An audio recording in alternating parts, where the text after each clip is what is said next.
พี่น้องเนาะมันหายากเด้เพิ่นก็บ่ได้ใส่พงใส่ปุ๋ยหยังเด้พี่น้องเนาะเพิ่นแค่ปลูกไปตามดินบ้านดินเมืองแต่ว่ามันงามพี่น้องเพราะว่าเป็นกล้วยน้ำว้านี่แหละเนาะเป็นกล้วยน้ำว้าที่พังไทยเอิ้นนะพังลาวเขาเอิ้นกล้วยสุกเนาะเจ้าเอิ้นกล้วยหยังนั่นล่ะเปรตนีฮะเปรตนีเปรตนีเปรตนีมันบ่ทันพี่น้องก็เลยคือว่าคิดเห็นว่าน้องเพิ่นก็มีสินอยู่สิซื้อแต่เสื้อนี่แหละมาใส่รุ่นกันอยู่ได้นี่พี่น้องวัดออนให้เบ้าเพิ่งหุ่นก็คล้ายสิประมาณเดียวกันกับน้องอันน้องน้ำว่าซั่นก็เลยให้เบ้าเพิ่งกันเอาเป็นตัวแบบเมื่อกี้นี่สิน้อยจักสิใหญ่เด้อเนาะ ให้น้องล่ะเปลี่ยนให้ละบ่เบิ่งแน่เนาะมันสิเข้ากันบ่เข้าไปเปลี่ยนอยู่ในห้องเจ้าได้จังออกมาเด้อลองเบิ่งก่อนอยู่พี่น้องว่าจันก็กะเอาซื่อๆพี่น้องเอ้ยเนาะเอารุ่นเบิ่ง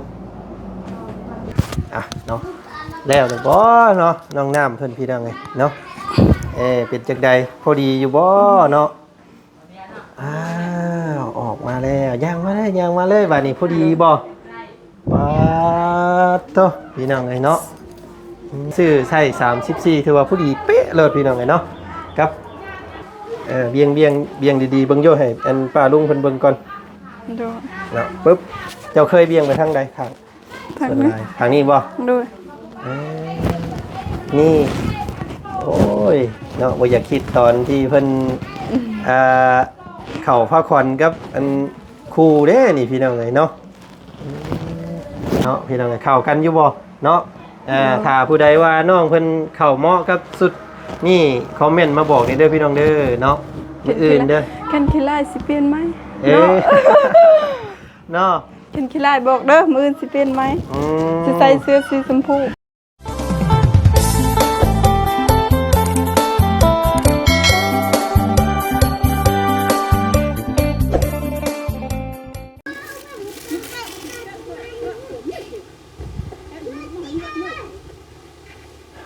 เสียงเนาะ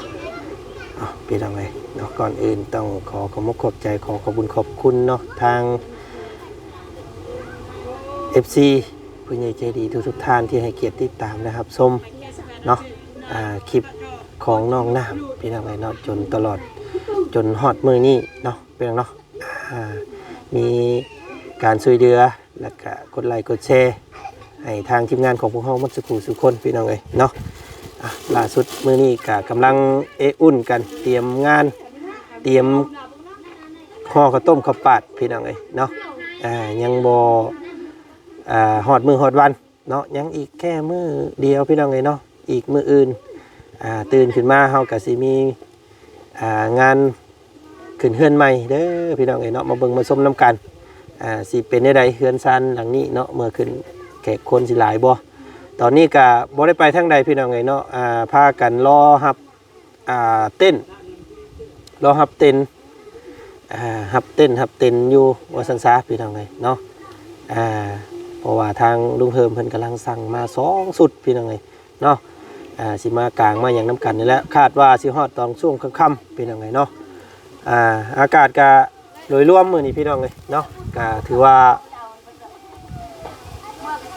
ลมอยู่แต่ว่าฮ้อนมื้อนี้พี่น้องเลยเนาะฮ้อนหูรับตับใหม่อยู่เลยมื้อนี้ก็ได้เนาะ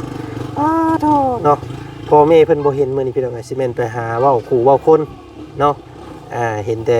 ญาติพี่น้องเพิ่นมาห่อข้าวต้มข้าวตากเนาะตอนนี้ก็เป็นเวลาบ่าย 3 โมงแรงแล้วพี่น้องเอ้ยเนาะยังบ่แล้วบ่ทั่วอยู่ห่อข้าวต้มเพิ่นก็ได้ล่าสุดนี่ก็เห็นเบกหมักกล้วยมาอยู่ว่าซั่นเนาะ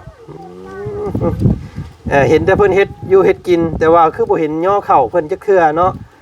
บ่มีหยังให้เพิ่นกินบ่น้องล่ะมื้อนี้นึ่งข้าวกำลังนึ่งข้าวอยู่เอาหยังแน่มีหยังแน่ให้พี่น้องเพิ่นกินนี่เนาะมาซอยเวียกเจ้านี่มาเฮ็ดแต่เวียกแล้วหิวข้าวแล้วเนาะล่าสุดเพิ่นเอาอันนี้บ่นี่อันหมักถั่วดินมาใส่เอาหมักถั่วมาใส่น้ำแล้วก็อันกล้วยเนาะเป็นแต่แซ่บอยู่แบบนี้พี่น้องเลยเด้ผูกมาเลยเนาะ2 เท่าเพิ่นพี่น้องเลยเนาะพากันเอาไก่เอากามาทางนั้นหมักไม้หมักตอกพี่น้องเลยเนาะ เออโอ้ยไก่ควันได้นี่พี่น้องไงเนาะมื้ออื่นเครื่องอยู่ของกินในส่วนทางบ่าวลุงหนวดเพิ่นยังสิพาไปซื้ออยู่สิซื้อผักซื้อหญ้าซื้อปลาเล็กเวียงนัวซื้อหมูซื้อไก่ซื้อพุ่นละเนาะซื้อปูซื้อปลาอีกอยู่เนาะโดยสบายดีเนาะพี่น้องไงเนาะมาแต่ตลาดบ่ตลาดยังจะไปตลาดยังตลาดเวียน โอ้ตลาดอยู่เสลนพุ่นโอ้นึกว่าลงเซปูนพุ่นโมเมนต์เนาะเบิ่งหันเบิ่งเพิ่นได้หยังแน่มามื้อนี้ซื้อหยังแน่พ่อมื้อนี้สบายดีเล่นไปเวียด ของตะยอได้ดีเลย มาใส่ผ้าขวัญมื้ออื่นเนาะหมักไหม้เนาะใส่ผ้าเข่ามื้ออื่นมาซั่นซะพี่น้องเอ้ยเนาะหิวเข่าได้นี่เนาะหาเฮ็ดแนวกินได้ซะเด้อเนาะให้ตู้พ่อเพิ่นกินนี่เพิ่นกำลังห่อกระต้มกระตาบอยู่พี่น้องเอ้ยทางนี้ก็ได้เนาะห่อลายลีข้าวต้มเนาะโอ้ยเนาะสบายดีน้องน้ำอีกรอบหนึ่งเด้อเนาะเวียนเดี๋ยวสิผ้ากันกลางเต้นนี่พี่น้องเอ้ยเนาะรอฮับเต้นอยู่เต้นสิกลางอยู่หน้าบ้านนี้ใช้อันหนึ่งเข่าว่ามาเบิ่งหดเข่ากันก็ได้เฮาไปเนาะยังบ่ทันได้ต้มเทื่ออันข้าวต้มข้าวตับเราก็ได้พี่น้องเอ้ยเนาะหนึ่งเข่าสู่ญาติพี่น้องเพิ่นกินนี่พี่น้องเอ้ยเนาะโอ้ยอุ่นเข่าอยู่เนาะยังบ่สุก ยังบ่อายขึ้นซับเนาะหลายคนพี่น้องน้องๆเพิ่นกินเบิดแล้วเข่าก็ได้เนาะทั้งนั้นทั้งนี้ก็ยังบ่ทันได้สุกอยู่มีแต่คอยเฮ็ดไปน้องเอ้ยเนาะนี่ได้ล้างถ้วยล้างบวงเบื้องต้นไว้เนาะคือเห็นบ่บุญเพิ่นมามอบอันว่าอันนั้นเมื่อวานนี่อันถ้วยโฟมบ่มันจังบ่เปลืองเงินถ้วยตัวนี้เนาะกินแล้วก็พากันเก็บไว้เป็นหม่องเป็นบ่อเนี่ยเอาไปจูดเด้อน้องล่ะตั้งแต่เช้าเราก็ยังบ่ทันได้พักผ่อนได้นี่เนาะมื้อแรงก็พากันนอนแต่เวียงแต่เว้นนี่เด้อเจ้าเด้อยันว่าเมื่อยมึนเนาะยันว่าเมื่อยมามึนยันว่าตื่นขึ้นมาได้หน้าบ่งามเด้พี่น้องเอ้ยเนาะเข้าพักผ่อนมื้ออื่นนี่พี่น้องเอ้ยเนาะหาสร้างเค้กไว้ให้อยู่เนาะอยู่ไสแดนมีบ่เค้กนี่พี่น้องเอ้ยก็สิมีอยู่ดอกเนาะพี่น้องเนาะเดี๋ยวสิแล่นขึ้นไปเบิ่งช่วงค่ำๆเพราะว่าอยู่แถวใกล้ๆนี่บ่มีเนาะช่วงมื้ออื่นตอนแรงบ่แหละสิเซอร์ไพรส์ก่อนสิกลับเมื่อบ่จันก็ได้ขึ้นเฮือนใหม่ให้แล้วก็สิมื้ออื่นเนาะบ่ยาวก็มื้ออื่นเพราะว่าขึ้นเฮือนขึ้นหยังให้เจ้าเรียบร้อยแล้วก็สิขย่อยกลับก่อนมาหลายมื้อแล้วพี่น้องเอ้ยเนาะพุ่นแหละวันที่8ที่9สิวางเทื่อก็สิขึ้นมาใหม่อีกก่อนสิฮอดสงกรานต์นะก่อนสิฮอดปีใหม่ว่ายังอีกโดนเติบได้ปีใหม่กับวันที่13 14ผู้เนาะป้าน้องหลาป้าอันถานี่อยู่นี่เฮาขึ้นมาเบิ่งเทิงเฮือนอีกก่อนเอามีสินเจ้าบ่เอาสินเจ้าขึ้นมานำเด้อพอดีว่าจันซื้อแล้วก็ขี้เต็ดนั่นน่ะมามื้อนี้พี่น้องเอ้ยเนาะซื้อสุดมาให้เพิ่นลองเบิ่งเนาะแล้วเอาไปเต็ดเปลี่ยนสุดเบิ่งก่อน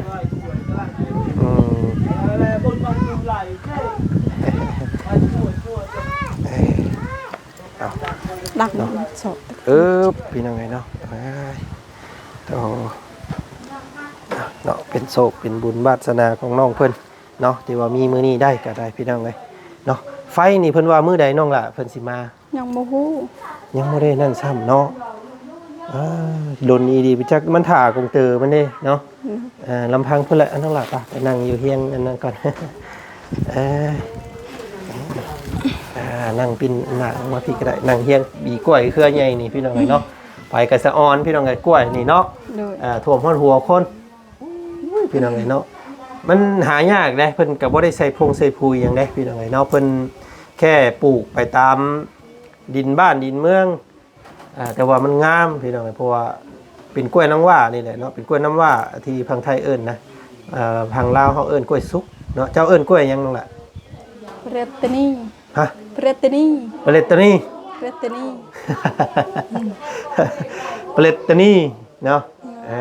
อันนี้เป็นภาษาทุ่มเจ้าเนาะมะกล้วยนี่เนาะมันจะมีหลายกล้วยเนาะกล้วยหอมกล้วยยังเพิ่นเอิ้นพี่น้องกล้วยป้ากล้วยนั่นก็อีกแบบนึงเนาะหวายมื้ออื่นนี่มันช่องสิสุกกว่านี้อยู่ได้นี่ อันนี้เบิ่งแล้วนี่ยังบ่ทันได้ตึงปานใดได้นี่เนาะ โดย ยังบ่ทันได้เต็มที่ปานใดได้นี่ถ้าว่าเต็มที่ดีมันใหญ่กว่านี้พี่น้องเอ้ยเนาะกินข้าวแล้วบ่น้องหล่ะเจ้า ยัง พักผ่อนกินข้าวนี่เด้อ โดย เนาะเมื่อยเด้เฮ้ย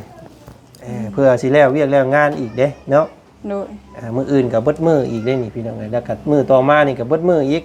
เพราะว่าต้องได้ล้างเพื่อนล้างซ่านอีกเนาะ โดย ต้องได้เซ็ตถูแล้วก็ล้างถ้วยล้างบวงอีกเก็บไว้ตัวใดที่ยืมเพิ่นมาก็จื้อไว้เด้อ โดย ยืมหยังแน่ยืมน้ำหมู่มายืมหยังแน่เจ้าต้องยืม ยืมกระบาลและกระโตก กระโตก โดย โอ้กระโตกตัวที่เฮ็ดผ้าเข่านี่บ่ โดย โอ้เพิ่นบ่มีเนาะพี่น้องเนาะบ่มีกระโตกต้องได้ยืมเอาน้ำหมู่ก่อน โดย อืมลืมคิดตัวนี้ไปเลยทางบ่จันก็ได้พี่น้องเอ้ยนอกกระโตก เอายืมก่อนเนาะน้องเนาะ โดย เพราะว่าบ่เป็นหยังดอกพี่น้องมันมีมือเดียวนึงเนาะจังไดก็ถ้าเบิ่งมื้ออื่นพี่น้องไงผ้าเข่าเพิ่นสิมีหยังแน่ไก่เนาะหมักไม้แล้วก็เราให้ไก่โตหั่นแหละเนาะเพิ่นเอิ้นเนาะเป็นศาสนาบ้านเฮากึ่งคือกันกับพังไทยนั่นแหละพี่น้องเอ้ย เอ้ามื้อนี้แล้วว่าบ่จันซื้อเสื้อมาให้ โดย ว่าสิให้เจ้าไว้ใส่ดูว่าเจ้ามีเด้อบ่ ยังบ่มี ยังบ่มีบ่ โดย มีแต่สิ้นเนาะ โดย เพราะว่าอาจารย์ว่าสิซื้อสิ้นแต่ว่ามันต้องได้ยิบเนาะ โดย มันต้องได้มาวัดแทกเจ้าเลยต้องยิบมันบ่ทันพี่น้องเอ้ยก็เลยคือว่าคิดเห็นว่าน้องเพิ่นก็มีสิ้นอยู่สิซื้อแต่เสื้อนี่แหละมาใส่รุ่นกันอยู่ได้นี่พี่น้องวัดเออนให้เบ้าเพิ่งหุ่นคล้ายๆสิประมาณเดียวกันกับน้องอันน้องน้ำว่าซั่นก็เลยให้เบ้าเพิ่งกันเอาเป็นตัวแบบเมื่อกี้นี่สิน้อยจักสิใหญ่เด้อเนาะ ให้น้องลาเปลี่ยนให้ละบ่เบิ่งแน่เนาะมันสิเข้ากันบ่เข้าไปเปลี่ยนอยู่ในห้องเจ้าได้จังออกมาเด้อลองเบิ่งก่อนอยู่พี่น้องลองวัดเบิ่งก่อนวัดเบิ่งก่อนอยู่เอาสิ้นเข้าเลยน้องลา โดย สิ้นเจ้าเข้าเลย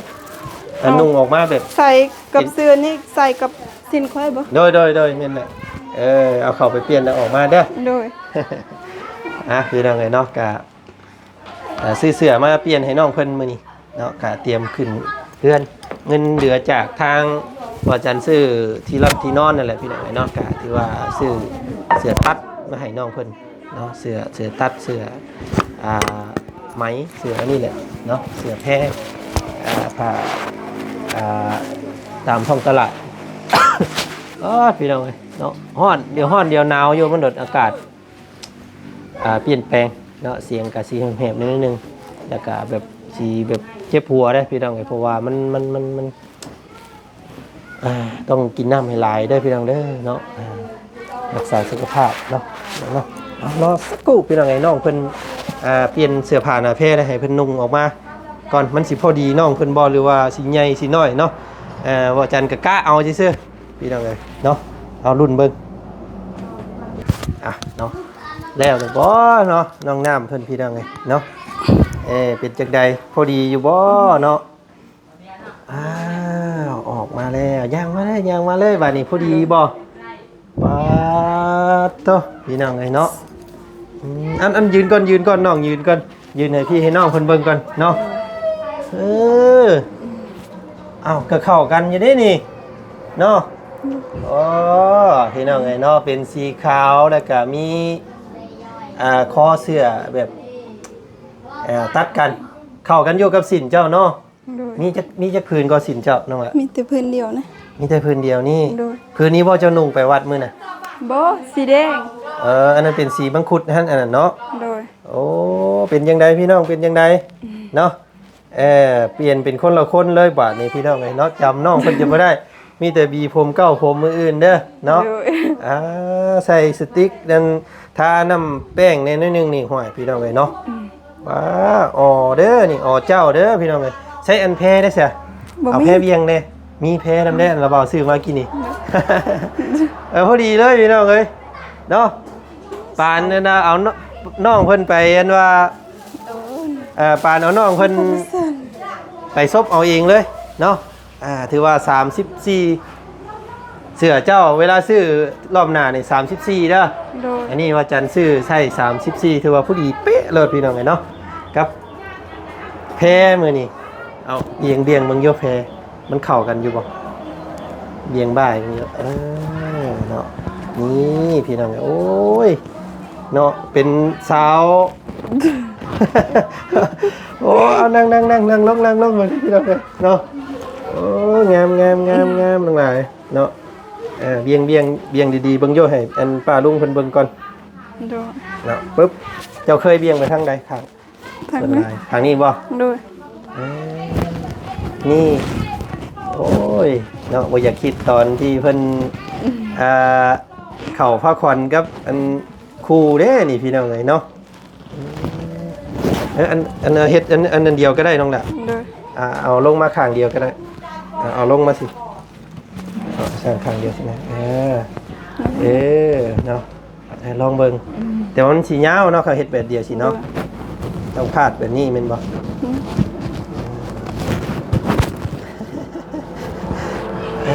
ได้แล้วหันกับเบิ่งเอาเบิ่งก่อนเนาะเนมกล้องเด้อบัดนี้เด้อ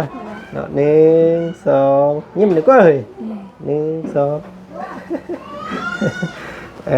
2งามเด้อเนาะพี่น้องเข้ากันอยู่บ่เนาะถ้าผู้ใดว่าน้องเพิ่นเข้าเหมาะกับสุดนี่คอมเมนต์มาบอกเด้อพี่น้องเด้อเนาะมื้ออื่นเด้อ กันขี้ลายสิเปลี่ยนไหม เนาะ กันขี้ลายบอกเด้อมื้ออื่นสิเปลี่ยนไหมสิใส่เสื้อสีชมพู เนาะอันนี้เป็นสีขาวพี่น้องขึ้นเฮือนใหม่เจ้าก็เหมาะได้สีขาวเนาะ โดย มันต้องให้ขาวสะอาดไว้ก่อนก็งามพี่น้องงามเนาะกับแพรนี่แหละแพรเบียงไหว้เจ้าอ้ายซื้อมาให้แล้วก็แล้วแต่เจ้าสิใส่เด้อ โดย เจ้ามักสีชมพูก็ใส่สีชมพูเจ้ามักสีนี้ก็ใส่สีนี้เนาะถือว่าผู้ดีเนาะอันเสือเนาะบ่ได้หัดบ่ มันหัดเต้น มันอยากหัดมุงแขนนี้ โดย มันจะเข้ารูปหน่อยนึงเนาะมันแขนเรายาวแขนยาวแหละอันว่าเสื้อมันสั่นมันสั้นๆเนาะก็อันเรื่องเอวเรื่องอย่างนี้พอดีเนาะ โดย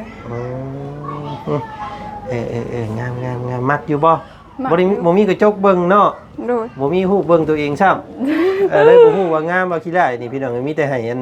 พี่น้องเพิ่นนี่แหละเนาะคอมเมนต์มาบอกแน่คำว่างามก็ได้เนาะ กันขี้ลายสิเปลี่ยนไหมกันขี้ลายบ่ใส่ได้มื้อนี้ เนาะเอาเสื้อรถลงไปให้พี่ให้น้องเพิ่นเบิ่งนี่เพิ่นว่างามแน่ๆเลยนี่พี่น้องเอ้ยเนาะคนละคนเลยพี่น้องเอ้ยมีแต่แต่งหน้ากับบีผมเก่าผมมื้ออื่นเข้าไปเนาะเอาสำหรับเสื้องามๆกับแพงงามๆนี่ก็เป็นของทางนั่นเด้ออันเอาเฮ็ดข้างเดียวก็ได้น้องเอ้ยจะพลาดไปนั่นมันบ่เห็นแพงแบบนี้แหละนี่เนาะ1 2เอาเนาะกะเสื้องามๆกระแพงงามๆอันนี้เนาะเพียงเนาะกะเป็นเงินของทางพ่อใจดีนั่นแหละเนาะเรือจากซื้อข้าวของเมื่อเช้านี้บ่จันคิดเห็นว่าโอ้ยน้องเพิ่นต้องใส่เสื้องามๆกับต้องมีแพรว่าซั่นก็เลยแวงไปซื้อแพรนำเนาะ โดย เอาจังใดก็ฝากของมุกขอบใจทางพ่อใจดีเด้อพ่อลุงใจดีเด้อซื้อเพิ่น ขอบใจพ่อใจดีเด้อที่สุดซอยน้องน้ำขอให้อยู่ดีมีแห้งขอให้ร่ำขอให้รวยพัฒนาสิ่งใดขอให้ได้สิ่งนั้นความเจ็บบ่ให้ได้ความใครอย่าให้มีสา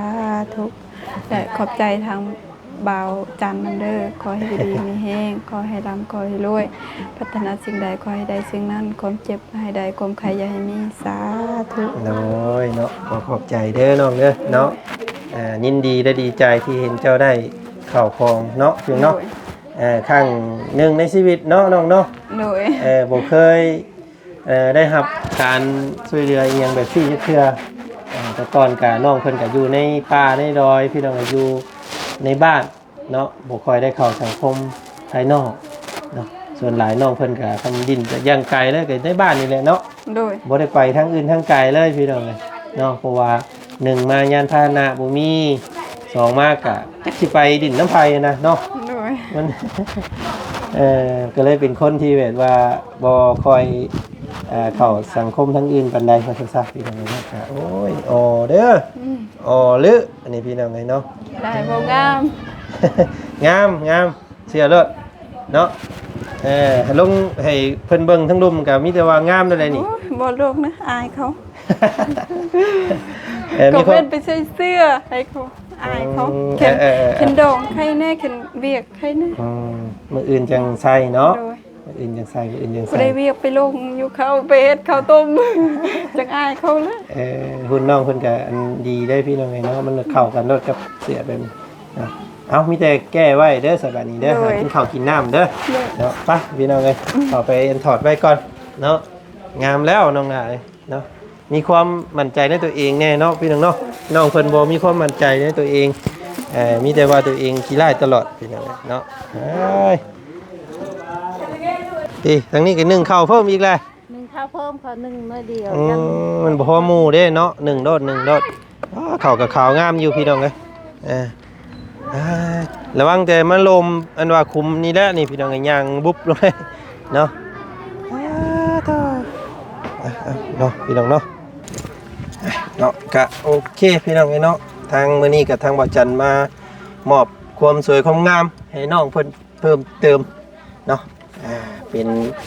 ครั้งแรกของน้องเพิ่นอีกครั้งหนึงอันนี้ก็ได้พี่น้องเอ้ยเนาะก็ขอให้ทุกคู่ทุกคนเนาะที่ติดตามนะครับชมน้องเพิ่นเนาะก็คอมเมนต์เข้ามาเบิ่งมาชมน้องเพิ่นเนี่ยเนาะเป็นจังไดพี่น้องเอ้ยน้องงามอยู่บ่จักสิถึงอกถึงใจน้องเพิ่นหรือบ่แหละจะซื้อมาให้แล้วก็แล้วแต่น้องเพิ่นสิใส่หรือบ่เนาะเพราะว่าน้องเพิ่นมักสีชมพูพี่น้องเอ้ยบางเทื่อก็ได้เนาะจังไดก็ขอบใจขอบคุณทางพอใจดีอีกรอบหนึงพี่น้องเอ้ยเนาะที่ซอยน้องเพิ่นเข้ามาเนาะให้มีสีสันในงานมื้ออื่นเนาะเจอกันอีกพี่น้องเอ้ยมีแต่รอถ้ากลางเต้นซอยบาดที่นี่พี่น้องเอ้ยเนาะทางเจ้าภาพทางลุงเฮิมเพิ่นจองเต้นว่าซั่นเนาะ2ชุดพี่น้องเอ้ยเนาะก็จักสิเป็นจังไดจักสิมาตอนใดยังบ่ฮู้เลยอันนี้ก็ได้พี่น้องเอ้ยเนาะก็สิก็ติดอยู่นี่เด้อพี่น้องเด้ออย่าพอวงพอเบื่อกันได้เนาะเพราะว่าอยากให้มันออกมาดีอยากให้มันสมบูรณ์แบบว่าซั่นซะพี่น้องเอ้ยเนาะเพราะว่าเฮาเลยสุดสวยเพิ่นแล้วก็ให้มันสุดๆว่าซั่นซะพี่น้องเอ้ยเนาะขึ้นเฮือนขึ้นซ่านให้แล้วก็จบบาดนี้เนาะพี่น้องมื้อนี้เอาไปก่อนเด้อพี่น้องเด้อบัดสุขุสุคนมุกขอบใจหลายๆสบายดีเนาะพี่น้อง